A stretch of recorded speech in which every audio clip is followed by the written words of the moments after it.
Semoga rahmat Tuhan kita Yesus Kristus, cinta kasih Allah, dan persekutuan Roh Kudus bersamamu. Dan bersama rohmu. Romo dan para Romo, Bapak Ibu, saudara-saudari, para peziarah yang saya kasihi dalam nama Tuhan kita Yesus Kristus, pada penghujung bulan Maria ini kita bersama-sama berkumpul di tempat siaran ini untuk menghormati Bunda Maria, Bunda yang mencintai kita dan Bunda yang kita cintai. Dengan adanya penampakan Bunda Maria di mana-mana di seluruh dunia dan banyaknya mukjizat penyembuhan yang terjadi berkat doa kepada Tuhan melalui Bunda Maria, mau mengatakan kepada kita bahwa Bunda Maria sangat-sangat berkenan kepada Tuhan, sehingga kalau kita berdoa kepada Tuhan dengan perantaraan Bunda Maria, maka doa-doa kita dikabulkan oleh Tuhan.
Adam menjelma menjadi manusia dalam rahim perawan Maria. Semoga kami yang dalam iman mengakui penebus kami sebagai Allah dan manusia layak mengambil bagian dalam kodrat ilahinya, sebab Dialah Tuhan pengantara kami yang bersama dengan Dikau dalam persatuan Roh Kudus, hidup dan berkuasa sepanjang segala masa. Amin. Bacaan dari Kisah Para Rasul. Setelah tiba di kota, naiklah mereka ke ruang atas, tempat mereka menumpang.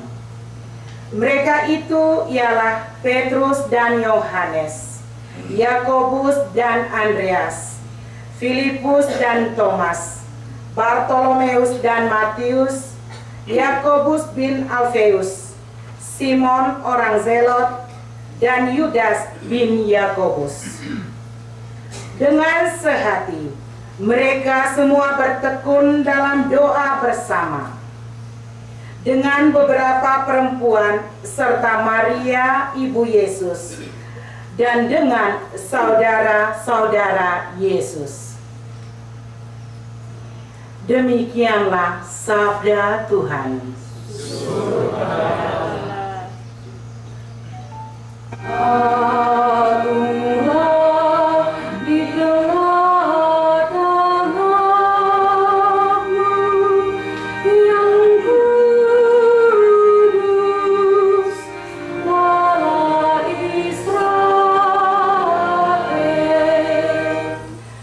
Tuhan bersamamu. Inilah Injil suci menurut Lukas.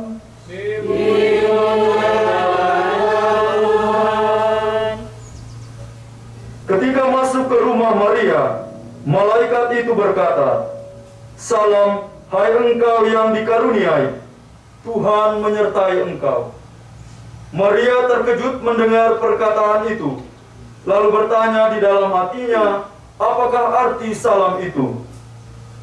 Kata malaikat itu kepadanya, "Jangan takut, hai Maria, sebab engkau beroleh kasih karunia di hadapan Allah.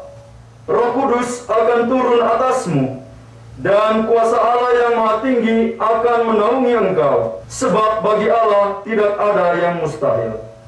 Maka kata Maria, "Sesungguhnya aku ini adalah hamba Tuhan, terjadilah padaku menurut perkataanmu itu."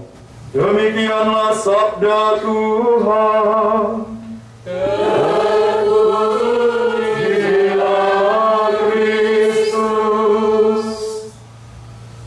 Para Romo, Suster, Legio Maria, Bapak Ibu, Saudara-saudari yang saya kasihi dalam nama Tuhan kita Yesus Kristus. Ketika merenungkan tentang peranan Bunda Maria pada hari ini, saya teringat akan cerita seorang pastor yang dalam khotbahnya selalu menjelek-jelekkan Santo Petrus. Santo Petrus ini menyangkal Yesus 3 kali lah. Dan dia bercerita satu kali Yesus mengajak mereka pergi ke sebuah bukit. Ya. Dan Yesus bilang, "Tolong bawa batu masing-masing." Mereka semua bawa batu, rasul-rasul lain membawa batu besar, sementara Petrus dia bawa batu kecil. Sekadar formalitas. Sesampainya di bukit, setelah selesai pengajaran, tiba-tiba Yesus berkata, "Mana batu-batu kalian?"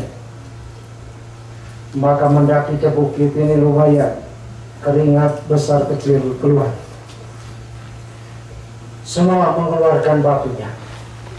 Lalu tiba-tiba Yesus merubah batu itu menjadi roti. Rasul yang lain makan kenyang, Santo Petrus kelaparan. Satu ketika lagi Yesus naik ke bukit. Dia tidak ngomong apa-apa. Petrus mungkin mau menebus kesalahannya. Dia membawa batu yang besar sekali. Setengah mati dia naik. Begini sedikit. Sampai di atas, Yesus tenang-tenang saja dan tidak membuat mukjizat. Kecewa dia. Lalu pastor itu kemudian meninggal dunia. Pergi ke atas, ketemulah sama Santo Petrus. Santo Petrus bilang, ini pastor yang dulu dalam khotbahnya suka jelek-jelekan saya. Dia bilang, tunggu dulu, saya masih sibuk. Tunggu dulu, saya masih sibuk. Yang lama-lama menunggu tidak juga dipanggil. Apakah di neraka, di api penyucian, apa masuk? Ya, sudahlah. Lalu kemudian dia berjalan ke belakang, keliling, sampailah dia di dapur surga. Dia menengok ke dalam. Ada Mama Maria di dalam. Terus Mama dia bilang, Romo Valerian. Kebetulan namanya sama dengan Romo Romo Valerian. Oleh bisa tidak orang. Daripada masa magerai, udah banyak. Baca. Nonton mode. Rumah. Singkat cerita, Romo Valerian masuk tanpa melalui Santo Petrus. Jadi untuk ada Bunda Maria. Walaupun Santo Petrus cuek bebek, tetapi melalui dapur dia bisa masuk karena ada Mama Maria di sana. Bapak Ibu saudara-saudara yang terkasih, menarik untuk kita merenungkan pribadi Maria atau peranan Maria di dalam sejarah keselamatan Allah dan tentu juga dalam sejarah keselamatan manusia. Sebagaimana saya katakan tadi, dari rentetan penampakan demi penampakan dan juga dalam sejarah kehidupan kita masing-masing yang mungkin tidak tercatat. Nah, ada beberapa hal yang ingin saya sampaikan pada kesempatan ini yang kiranya menjadi bahan refleksi untuk kita sekalian. Yang pertama, Maria adalah seorang wanita yang dipenuhi oleh Roh Kudus. Kita dengar di dalam bacaan pertama tadi. Saya mengambil kesimpulan, bukan tidak mungkin bahwa Roh Kudus itu turun ke atas para rasul dan ke atas gereja kita sekalian karena kehadiran Bunda Maria bersama dengan para rasul di ruang atas itu. Dia menguatkan para murid untuk tetap setia pada janji Tuhan Yesus Putranya. Kita membaca dalam Lukas pasal 1 ayat 28, salam hai engkau yang dikaruniai. Tentu yang dikaruniai di sini adalah dikaruniai oleh Roh Kudus itu sendiri. Dan Lukas pasal 1 ayat 39, ya, ketika Maria masih mempertanyakan karena dia belum bersuami, malaikat berkata, Roh Kudus akan turun atasmu dan kuasa Allah yang maha tinggi akan menaungi engkau. Maria terberkati oleh karena ia percaya bahwa janji Allah terlaksana. Ia hatinya menjadi rumah kediaman Allah, menjadi bait Roh Kudus. Dan di dalam seluruh kehidupannya dia memberi diri dipimpin oleh Roh Kudus. Ya. Seluruh perjalanan hidupnya. Hati kita juga adalah rumah kediaman Allah, bait Roh Kudus, di mana Allah bertahta dan memerintah sampai selama-lamanya, sampai akhir hidup kita. Oleh karena itu kita dilahirkan untuk menjadi rumah kediaman Allah. Karena itu hendaknya kita jangan menodai diri kita sendiri dengan berbagai macam kecabulan, kecemaran, baik secara lahiriah maupun secara batinnya. Ingat apa yang dikatakan Santo Paulus dalam suratnya yang pertama kepada jemaat di Tesalonika pasal 5 ayat 23. Peliharalah tubuh, jiwa, dan rohmu tak bercela sampai pada hari kedatangan Tuhan Yesus Kristus. Atau Efesus pasal 4 ayat 30. Janganlah kamu mendukakan Roh Kudus Allah yang telah memeteraikan kamu menjelang hari penghakiman.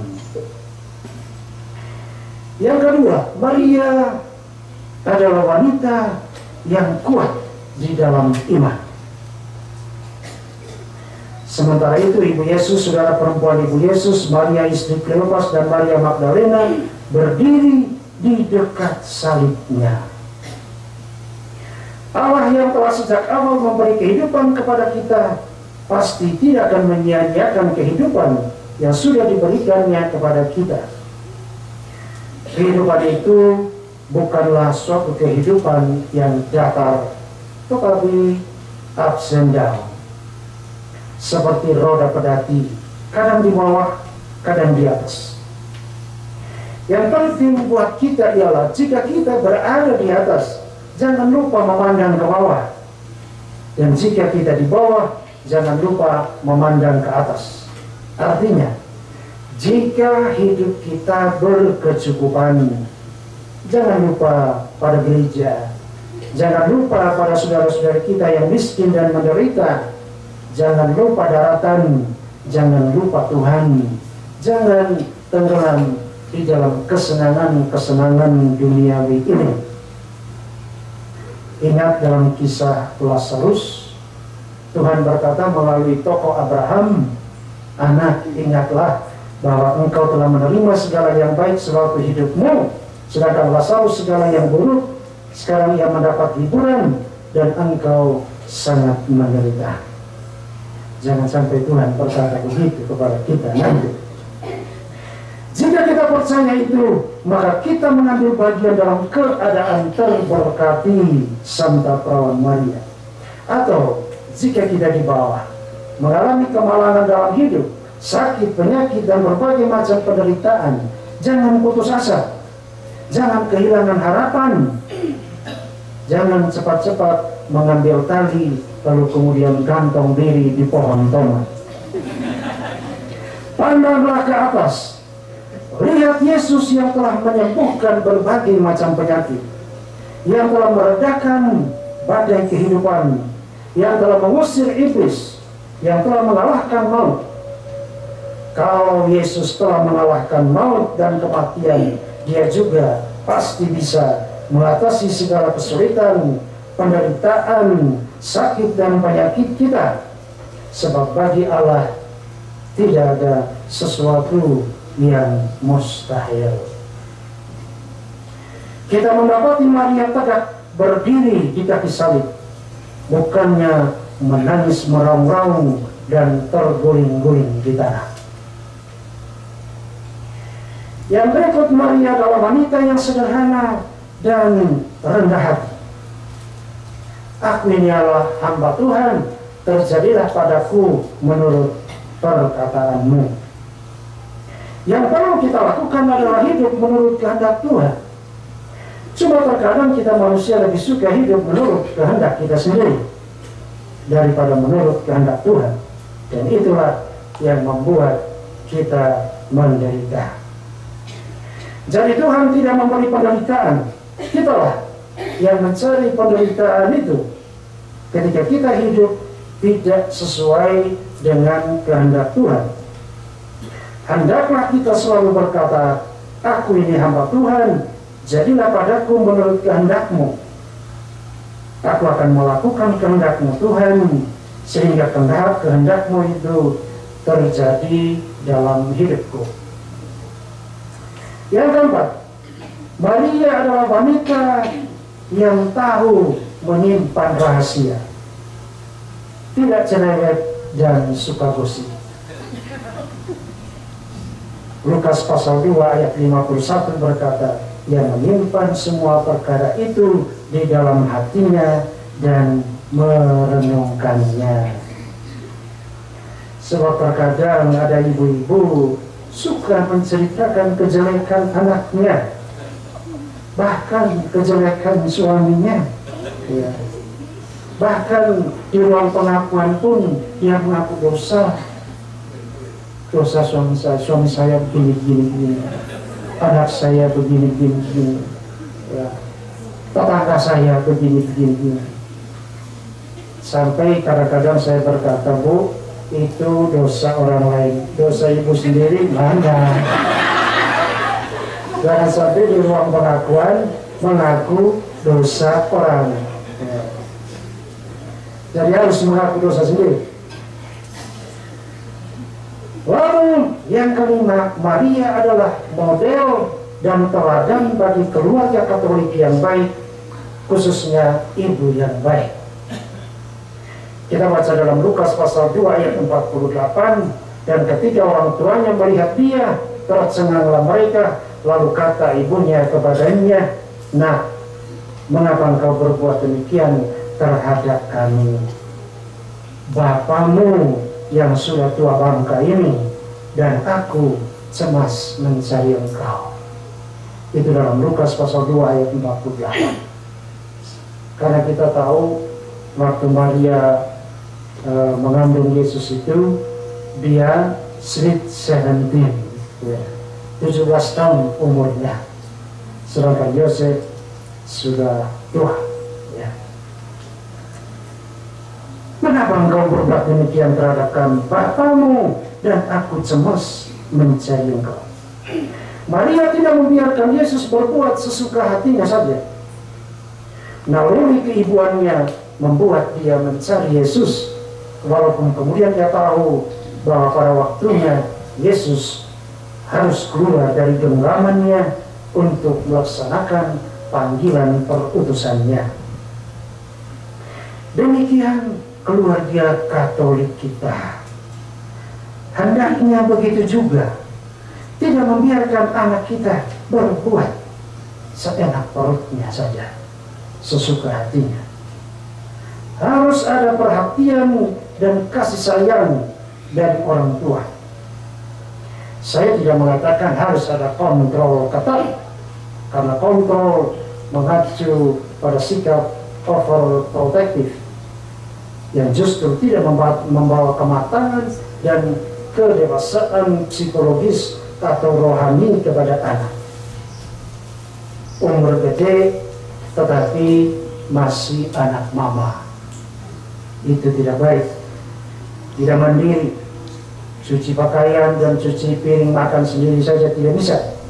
Itu namanya anak DKI, di bawah ketiak ibu, ya.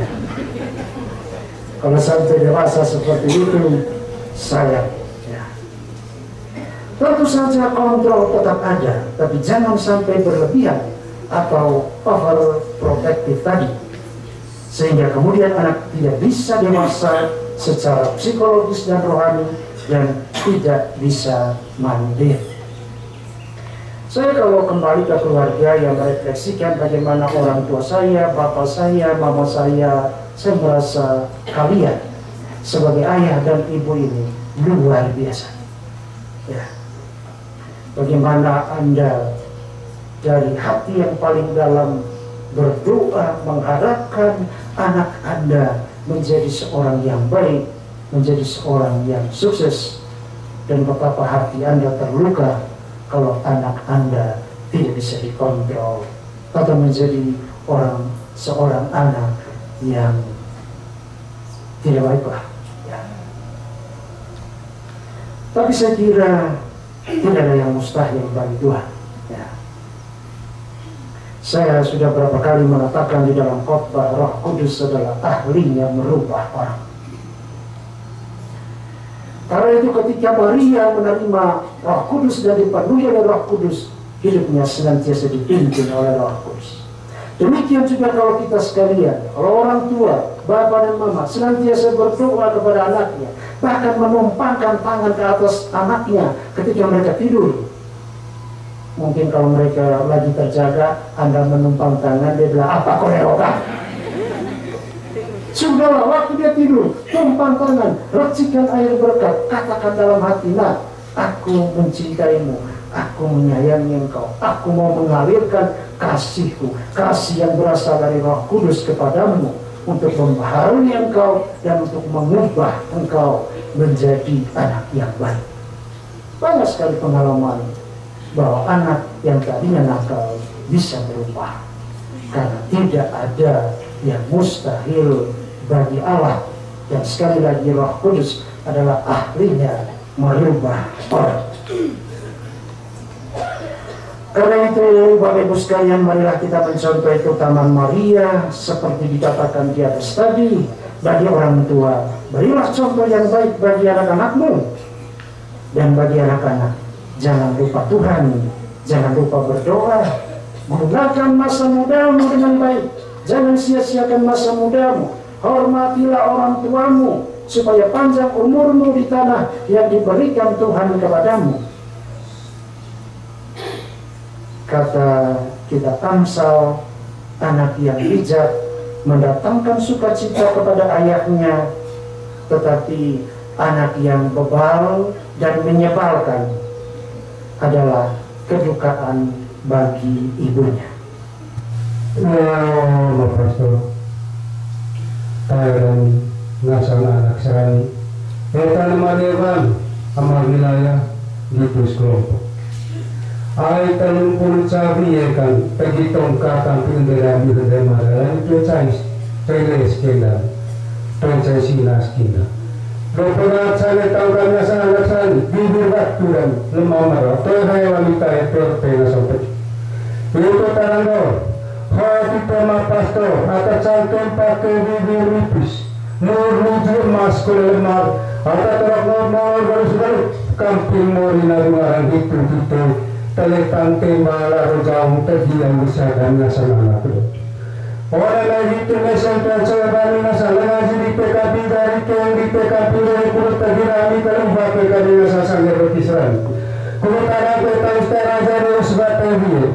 Terdirami kalau berubah PKP lawan kasai tawa kulit sangat tahu terjadi besar dan itu kita teletan tembal kampung dega atau mau kampung mau dibate bobo.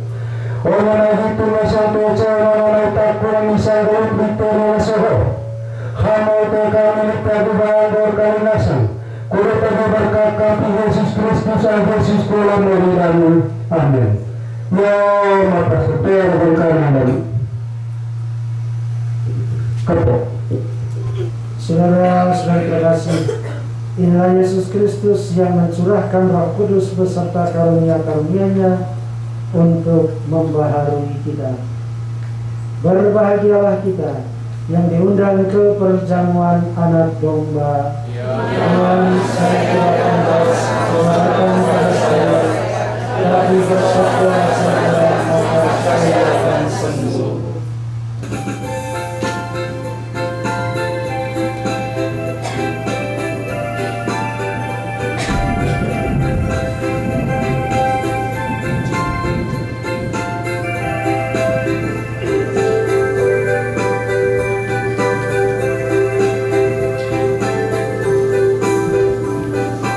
Marilah hai umat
yang telah mengikuti misa dalam siaran ini dan yang akan menentukan doa-doa kita selama bulan Mei. Terima kasih banyak. Walaupun tidak semua kita hadir, tapi kita yang hadir pada kesempatan ini mewakili seluruh umat dari katedral yang tidak sempat hadir dalam misa penutup doa bersama kita selama bulan Mei. Mungkin juga umat dari perkelahian lain yang bergabung, saya juga menyampaikan prosesiat dan selamat. Yang kedua, saya menyampaikan terima kasih banyak kepada Serta Imam Romo Basius yang memimpin perayaan Ekaristi yang telah memberikan kita renungan yang begitu bagus. Kemudian kepada Romo Faldi, Romo Erwin yang juga sama-sama memberikan Ekaristi pada kesempatan ini. Tuhan bersamamu.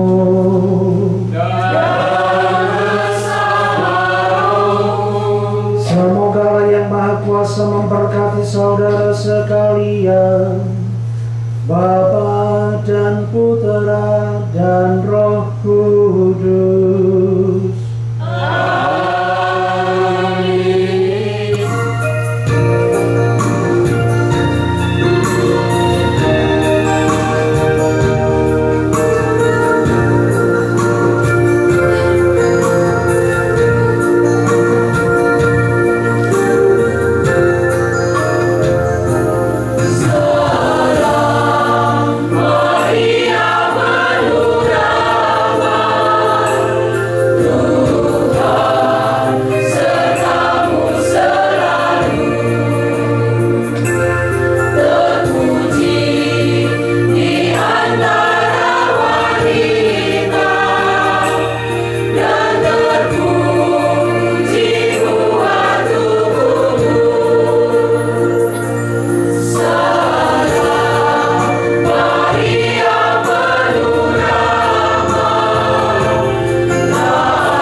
Kita kembali katedral untuk menutup bulan Maria. Kita adakan penutupan di Bukit Kolocur. Sangat bagus sekali. Semoga kedepannya setiap kali tutup bulan doa Rosario kita selalu menutup doanya dengan misa di Bukit Kolocur.